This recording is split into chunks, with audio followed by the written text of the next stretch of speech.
अगर एसईओ के अंदर आज काम हमने करना हो तो आपकी स्ट्रेटजी क्या होगी? एक स्क्रैच से साइट को शुरू करना हो। देखें, मेन चीज़ ये है कि एक टर्म निकाली गूगल ने ड्वेल टाइम की। ड्वेल टाइम क्या है कि एक आपकी वेबसाइट गूगल के सर्च इंजन में आ गई, उस पर क्लिक करके आप वेबसाइट को ओपन कर लिया आपने। यूज़र आया था कोई इन्फॉर्मेशन लेने के लिए, वो क्लिक करके उस वेबसाइट पे चला गया। अब वो इन्फॉर्मेशन वहाँ थी या नहीं थी, अब बैक का बटन दबाते हैं और वापस गूगल पे आ जाते हैं। दूसरे रिजल्ट पे गया, खोली, वापस बैक करके आ गया। अब वो गूगल उन 10 रिजल्ट्स पे बंदा गया है और वापस कितनी देर में आया है, जितनी देर लगाकर वो जिस वेबसाइट पर आया है वो वेबसाइट ऊपर आती चली जाएगी। अब इसका मतलब ये है कि जो आप टाइटल में दिखा कर लाए हैं जिस कीवर्ड के थ्रू, वो इन्फॉर्मेशन वहाँ है या नहीं है। ये सिंपल सा जो कैलकुलेशन का नंबर है ना, ये गूगल के पास जा रहा है, उसको नहीं पता बात लिखी है या नहीं लिखी है। ये यूज़र जाके उसका टाइम नोट करना बता रहा है गूगल को कि वो इन्फॉर्मेशन वहाँ अवेलेबल थी या नहीं थी। तो कहने का मकसद ये है कि जब आप इन्फॉर्मेशन देते हैं तो वेरीफाई ऑटोमेटिकली नंबर के थ्रू हो जाती है। एक चीज़। दूसरी चीज़ ये कि आपने कहा कि जी कौन सा स्क्रैच से बताएं।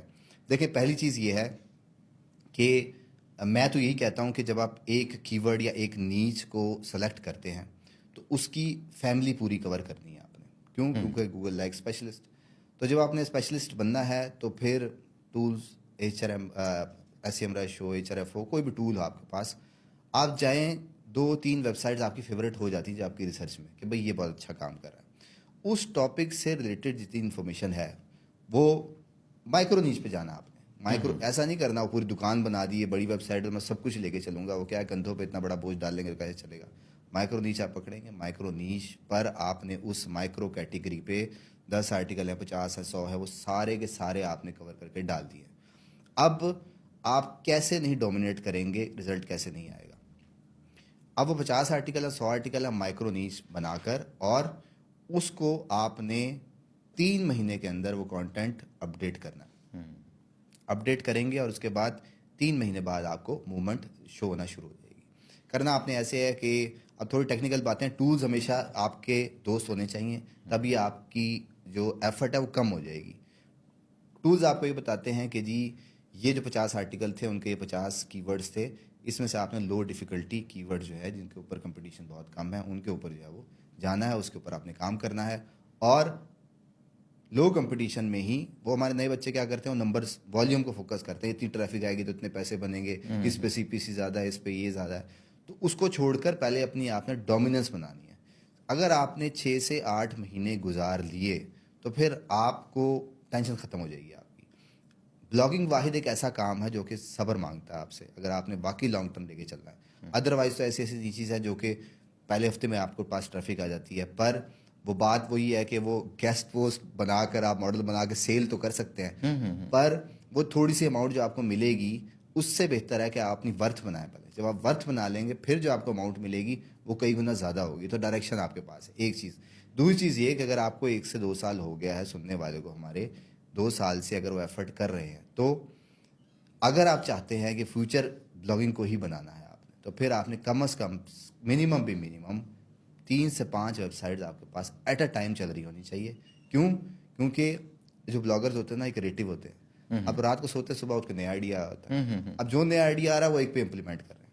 अब किसकी वजह से आपकी क्या चीज़ डाउन हो रही है आपको नहीं पता।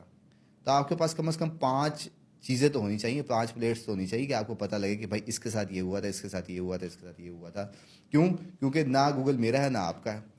किसको किस वजह से वो कब चला दे ये आपको भी नहीं पता।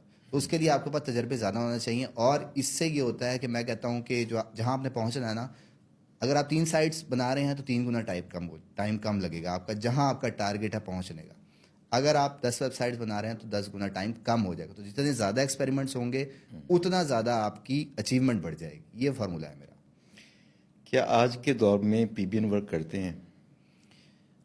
PBN के बजाय मैं ये समझता हूँ कि गेस्ट पोस्ट काम करती है। अब PBN और गेस्ट पोस्ट में फ़र्क क्या होता है?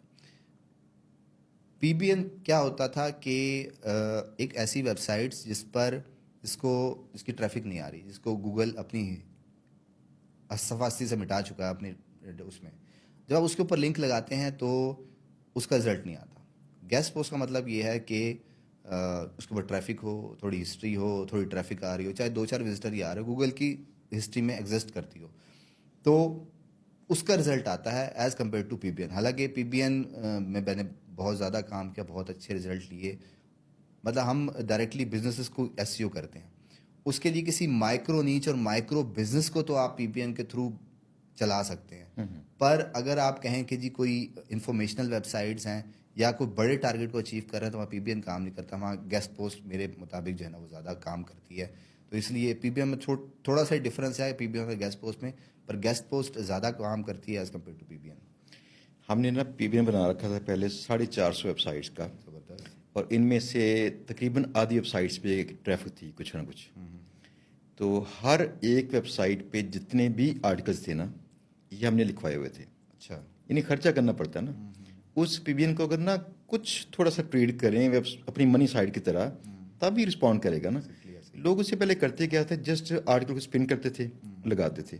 अब खैर जीपीटी कंटेंट जब से आना शुरू हुआ है तो ये एक आसानी है कि अगर कंटेंट ऐसा लगाना चाहें उन साइटों पे आसानी से लगा सकते हैं। बिल्कुल सही कह रहे हैं। तो उसको हम करते क्या थे, अपना ज़ाती बना के सिर्फ ज़ाती इस्तेमाल में रखते थे ताकि बहुत सारे लिंक्स बाहर को ना दें, और वो थोड़ी करते थे निश स्पेसिफिक। जी। इससे बड़ी हाई कंपटीशन किस्म की जो निशेस थी उन पे हमने किया होता है इसको रैंक।